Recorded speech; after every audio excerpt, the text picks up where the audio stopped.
Ja ku jemi rikthyer në studio, do të themi mirëmëngjes drejtorit politikave dhe zhvillimit të kulturës në Ministrinë e Kulturës Ledion Lako. Mirëmëngjes të mirëseardhë. Mirëmëngjes. Faleminderit që pranoi ftesën sepse do të flasim pikërisht për lidhjen mes kulturës dhe turizmit. Ndodhemi në mes të sezonit turistik dhe jemi të përgatitur për një masë të madhe turistësh edhe t'i kënaqim me ato që ne ofrojmë. Po.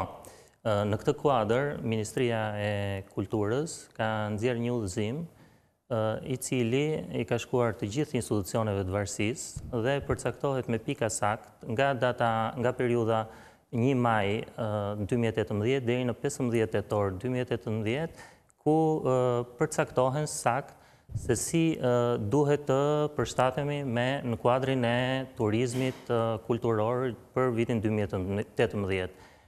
Këto pika kanë të bëjnë në radhë parë me ndryshimin e orareve. Kemi një ndryshim oraresh nga 10 deri në 12 orë në çdo park arkeologjik, në çdo një zgjatje të orareve, në të cilët ofrohet një shërbim gjatë gjithë ditëve të javës, pa pushim, dhe një shërbim me standarde shumë të lartë, sepse vetë ky udhëzim përcakton këto pika të qarta. Dhe këto pika përveç orareve dhe ditëve të cilat janë pa pushim, kanë të bëjnë dhe me kodin e etikës, dhe me uniformat të cilat dhe me prezantimin, mirësjelljen që kanë guida didaktike apo bileta shitësit me vizitorët vendas dhe të huaj. Pra nuk ndodh që të kemi gjatë sezonit muze të mbyllur për pushim? As ditë të diela. As ditë të diela, as ditë kryesisht janë ditë të hëne, por as ditë të hëne, deri në 15 tetor, dhe kjo vjen në kuadër të ndihmës që Ministria e Kulturës bën për vizitorë dhe fluksin e madh të turistëve që vjen gjithmonë duke u rritur. Operatorët turistik tregojnë se mosha më e madhe që vjen dhe frekuenton Shqipërinë është mbi 50 vjeç. Dhe në fakt ne i shohim shpesh edhe në rrugët e Tiranës apo edhe në zona të ndryshme të Shqipërisë që janë të orientuara drejt trashëgimisë kulturore, drejt monumenteve të kulturës. Është kjo edhe një merit e Ministrisë për ta orientuar drejt kulturës këtë fluks të turistëve të cilët vinë tek ne? Pra nuk është vetëm ai grupi turistëve që shkojnë në Bregdeta, por shkojnë në mal, por shkojnë drejt trashëgimisë. Shqipëria ofron shumë për sa i përket turizmit kulturor dhe patjetër që agjencitë turistike, tur operatorët punojnë për të ofruar këto destinacione turistike që ka vendi jonë. Dhe dua të them që ka grup mosha të ndryshme, të cilat vinë në muzet tonë, në parqet arkeologjike apo në kala. Dhe numri është shumë i lartë në krahasuar me periudhën 1 janar 31 maj të 2018-s me të njëjtën periudhë të 2017-s, ka një rritje goxha të madhe dhe shifrat e tregojnë këtë. Në vitin 2017 ka patur një numër vizitorësh për 157.000 dhe në vitin 2018 263.000, me një rritje për 66% të numrit total të vizitorëve dhe me një rritje për 40% të ardhurave në sitet arkeologjike të turizmit kulturor. Që janë me çmime të lira, për hir të vërtetës, çmimet janë të konsiderueshme. Kur themi rritje 40%, do të thotë që është goxha. Është një rritje rreth, po ta shikojmë edhe me shifra, rreth 100 milion lekë të vjetra në krahasim, po kur flasim vetëm për 5 mujorin e parë. Pra është një situatë shumë e mirë dhe po ta krahasosh me vitet më parë, me 2014 ka një rritje për 173%. Pra gjithmonë turizmi kulturor është në rritje dhe ne punojmë çdo ditë për të rritur standardet. Është trend. Kemi qytete të cilat themi se këto janë më të frekuentuara nga turistët apo këto qytete mbahen me turizmin. Kemi shumë qytete të cilat sa vjen dhe numri i turistëve rritet.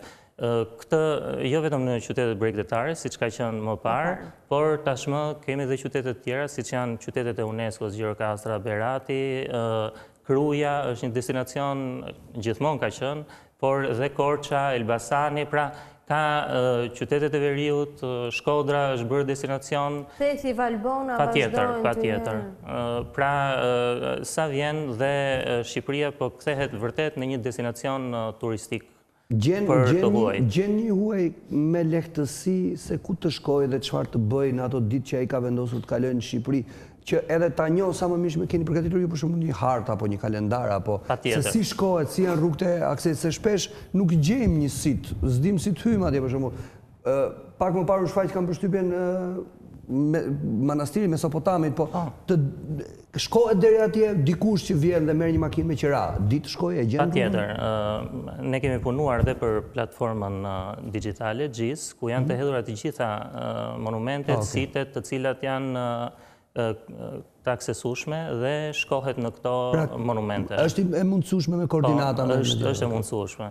Dhe nga ana tjetër, në kuadrin e sezonit turistik, ne kemi punuar dhe kemi nxjerrë të gjitha, kemi bërë një kalendar turistik me shfaqje, premiera, teatri operës i baletit i cili do shkoj në disa qytete të Shqipërisë. Janë të gjitha të përfshira, janë rreth 70 aktivitete kulturore të cilat mbështeten nga Ministria e Kulturës, ku përcaktohet qartë vendi, data dhe është kollaj i aksesueshme nëpërmjet faqeve tona online, faqeve web dhe shikohet nëpërmjet tur operatorëve, agjensive, por edhe vizitorëve të cilët janë të interesuar për turizëm kulturor dhe për shfaqje kulturore.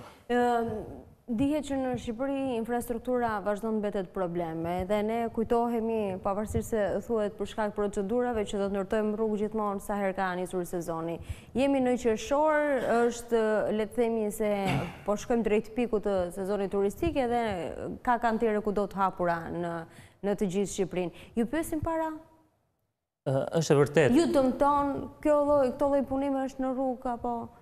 Në këtë kuadër, qeveria ka ngritur një task force, ku edhe unë jam pjesëtar i këtij grupi të task forces, ku drejtohet nga zëvendës ministri i turizmit, dhe her pas here ne kemi mbledhje periodike ku koordinohemi për të gjitha rastet dhe koordinojmë të gjitha institucionet të cilat duhet të mirëmbajnë apo mbarvajtjen për të shkuar në këto sajte arkeologjike, por edhe për të kontrolluar institucionet të cilat duhet bëjnë punën e tyre me standard dhe për të patur një sezon turistik sa më të mirë. Sepse tani u kujtova, e ishte papranueshme që të premten kishte njoftim nga autoriteti rrugëve që nuk do të ketë punime në fundjavë nga ora 2 ndërpriten, dhe ndërkohë deri në orën 6 që kam kaluar unë, vazhdojnë punimet. Dhe ishte një trafik i tmerrshëm nga Tirana deri në Durrës, duhesh në 2 orë për të shkuar. Ja, ta mbarojmë dhe këtë që kemi, edhe një lopat. E pa perceptueshme, ndërsa kishte një njoftim zyrtar. Me gujdat si funksionojmë? Jemi të kënaqur nga bashkëpunimi? Gujdat, Ministria e Turizmit ka thuajse 2 vjet që ka licencuar guida didaktike dhe ky licencim patjetër që ka ndikuar në përmirësimin e tur operatorëve të cilët sjellin grupe të ndryshme të turistësh dhe I çekon Ministria e Kulturës për shembull, a din ata tamam se çfarë duhet të thonë, e njohin janë të certifikuara gujdat që ne kemi? Gujdat, para se të marrin këtë licencën, ka disa kritere që ta marrin këtë licencë dhe duhet të kenë njohuri të forta në gjeografi, në histori, në kulturën shqiptare, në identitetin tonë, dhe mbas kësaj ata licencohen. Dhe kur vinë nëpër sitet apo parqet apo muzet arkeologjik, patjetër që kërkohet nga institucionet, kërkohet identifikimi i tyre. Duhet punuar shumë edhe me vendet fshinje, me ato të cilat kemi afër, që ndërsa ka turistë nga vende të ndryshme, të cilat shkojnë tek ato, në hartat e tyre të promocionit të përfshin edhe Shqipërinë për ta kaluar një ditë apo 2 net në Shqipëri, ku mund të vizitohet Saranda apo edhe Mgjer. Këtë punë unë besoj që nga kontakti dhe takimet e shpeshta që kam patur dhe me përfaqësues të tur operatorëve dhe agjensive turistike, ata janë një bashkëpunëtor shumë i mirë për Ministrinë e Kulturës, por jo vetëm, edhe me bëjnë këtë bashkëpunimin e tyre me tur operatorët të rajonit dhe ndikojnë patjetër në rritjen dhe shtimin e numrit të turistëve. Për shembull në Korfuz e kanë të përfshirë Shqipërinë si një paketë, por nuk e di në vendet e tjera fshinje. Dhe kjo patjetër ne jemi shumë të vëmendshëm dhe ndaj kërkesave të tur operatorëve. Ministria e Kulturës, për shembull, një nga kërkesat që kishin tur operatorët ishte që grupet, biletat në grup, të cilat kanë qenë me një urdhër të mëparshëm në 30 për të vizituar për shembull Marubin apo Butrintin, Sot ne nxorëm me urdhrin e Ministres së Kulturës, kemi nxjerrë që këto bileta në grup të jenë prej 12 dhe i vjen në ndihmë tur operatorëve. Ose grupet janë më të vogla, kështu që dhe i vjen në ndihmë edhe në të ardhura, ulet çmimi për ta. Patjetër që kemi bërë dhe politika të tjera përsa i përket ndihmës tur operatorëve, ata kërkojnë faturat tatimore dhe në çdo institucion ku ofrohet shërbim nga Ministria e Kulturës lëshohet dhe faturë tatimore. Dhe kjo ndikon në bashkëpunimin që kemi ne me tur operatorët dhe me agjensitë turistike. I kemi të gjitha të evidentuara, i tregojmë të gjitha, se ndoshta ka gjëra që ne mund të na duken se nuk kanë atë vlerën e duhur, po për dikë që vjen nga larg, nga jashtë, nuk e di, për një hebre, për shembull, ja tregojmë gjithçka, gjurmët e kulturës hebre këtu, po e marr si shembull kot. Po në këtë kontekst, ndoshta edhe me turistë turq apo me turistë, domethënë kemi një lloj guide të personalizuar në varësi nga vinë njerëzit në këtë vend. Zëvendës ministri infrastrukturës Shkreli kishte ide interesante në fakt, edhe këte nga Elbasani. Po, patjetër që këto janë nisma të cilat ndikojnë në rritjen e turizmit, por unë prapë nga bashkëpunimi dhe takimet që kam patur me përfaqësues të agjensive dhe tur operatorëve, ata e bëjnë shumë më së miri këtë ndarjen e grupeve të interesuara se çfarë duan dhe ku duan të shkojnë. Për shembull, në rastin se duan të vinë te shtëpia Aleksandër Mojsiu, një grup austriakësh mund të vinë te shtëpia Aleksandër Mojsiu në Durrës. Në rast se duan të shkojnë të shikojnë pjesën e identitetit ton kombëtar, grupet turistike i orientojnë drejt muzeut historik kombëtar, muzeut historik të Krujës. Pra, apo në raste kur kemi një grup turistës të cilët janë të interesuar për trashëgimin kulturore, vinë shikojnë amfiteatrin, muzeun arkeologjik në Durrës, apo parkun arkeologjik në Apolloni, gjithashtu dhe parkun arkeologjik në Butrin. Ledion, ju jeni një ekspert dhe e njihni mirë situatën. Çfarë na mungon? Çfarë do doni të kishim shtesë në këtë puzzle-in që ta plotësonim të gjithë këtë ofertën tonë me kulturë apo me trashëgimi përballë turistëve? Apo jemi shumë të rinj në turizëm dhe thjesht na duhet kohë që edhe ne të bëhemi më mirë, por edhe të tjerët na njëherë më shumë. Patjetër që kultura ndikon shumë në radhë të parë në zhvillimin e shoqërisë dhe të rritjes identitetit. Në këtë kuadër, Shqipëria sot është në procesin e vendit për të antarësuar në Bashkimin Evropian.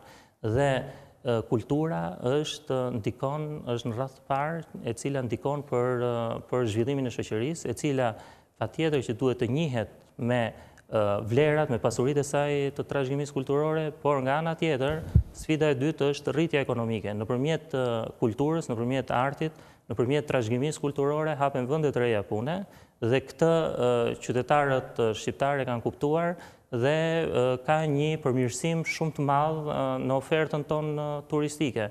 Hapen vende të reja pune dhe ka një zhvillim ekonomik, punësohen shumë të rinj dhe të reja. Siç është rasti Ismail Albania për shembull, është nismë që ja vlen. Patjetër, të gjitha këto ndikojnë dhe një vend që të zhvillohet, duhet zhvillohet, unë besoj fort, duhet zhvillohet kulturalisht dhe pastaj patjetër që vinë dhe sipërmarrja, konkurenca dhe zhvillimi ekonomik. Edhe turizmi është çështje mundësie, sepse pak vite më parë ishim unë 2 muaj punoj dhe në 2 muaj do marr maksimumin, nuk e kishim ende ato kulturën për ta shpërnduar në një periudhë. Grabis ishte ideja, në thonjza po e them. Që prapë ngeleshim të lirë krahasuar me ofertat e tjera, por kjo ishte mundësia që kishim. Është bërë një punë shumë e madhe, sidomos vitet e fundit, për të rritur edhe në kuptimin e rajonit, por edhe më gjerë, për të bërë Shqipëri një destinacion të vërtet turistik.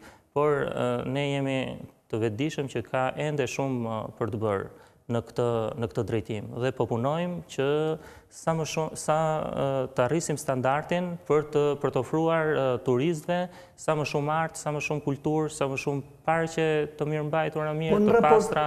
Po në raport me menaxhimin, me që më duhet e parqet, i menaxhojmë siç duhet, jemi ne sipas praktikave më të mira, për shembull, qoftë edhe të fqinjve, se ne kemi Greqinë me lashtësinë e saj, apo Italinë përballë, i menaxhojmë paktën deri diku si ata. Kemi parqe të cilat menaxhohen shumë mirë nga ana institucioneve tona. Po konsiderojmë si model, si sa. Po kemi model, kemi parkun e Butrintit, kemi dhe Apollonin, Patjetër që jemi duke punuar për një plan menaxhimi të mirë dhe të sakt për sa i përket butrintit dhe kështu ai do jetë dhe një shembull modeli për të gjithë parqet e tjerë në vendin tonë. Ne të falenderojmë, më gjithmonë kënaqësi, folëm për kulturën dhe lidhjen e saj të fortë me turizmin, se pjesa më e madhe vijnë edhe për shkak të kulturës në këtë vend. Do të ndalemi në pak reklam dhe do të kthehemi të flasim me ministren e sipërmarrjes Sonila Qato.